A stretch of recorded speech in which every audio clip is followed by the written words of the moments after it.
బతికించాలి, మన సినిమా ఇండస్ట్రీని మనం బతికించాలి, మనం ఇంటర్నేషనల్ ఫిలిమ్స్ తీయబోవాలి. రేపొద్దున ఐఎమ్ వెరీ వెరీ కాన్ఫిడెంట్ అండి. నాకు నిజంగా చాలా ఆనందంగా ఉంది.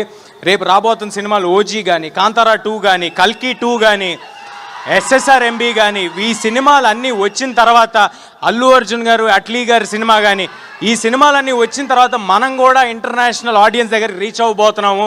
రేపొద్దున మనందరికీ ఒక మాలాంటి యంగ్ యాక్టర్స్ కూడా ఒక పాత్ ఈజీగా ఇంటర్నేషనల్ ఆడియన్స్ దగ్గరికి వెళ్ళడానికి క్రియేట్ అవుతుంది.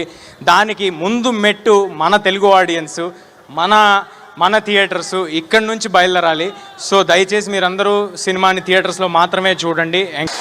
ఈ సినిమా మోస్ట్ అఫోర్డబుల్ ప్రైజెస్కి మీరు థియేటర్లో చూడబోతున్నారు. ఆల్ ప్లేసెస్లో చాలా చాలా తక్కువ ధరలకే మీరు ఈ సినిమాని చూడబోతున్నారు. ఏ రకమైన టికెట్ ప్రైజెస్ పెంపు లేదు. సో దానికి ఎంకరేజ్మెంట్ మీరు ఇచ్చి మా ప్రొడ్యూసర్స్ అందరికీ ప్రూవ్ చేయాలి.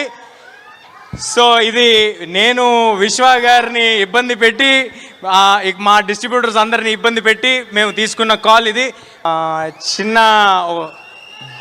చిన్నపాటి డివోషన్ ఉంటుంది. దాంతోపాటు ఒక 2 సర్ప్రైజులు దాచి ఉంచాం, అది మాత్రం ఎవరికి తెలీదు. ఆ సర్ప్రైజ్లు ఎవరికి తెలీదు. సో అవి కూడా ఉంటాయి. సో అందరూ తప్పకుండా థియేటర్కి వచ్చి సినిమాని చూడండి.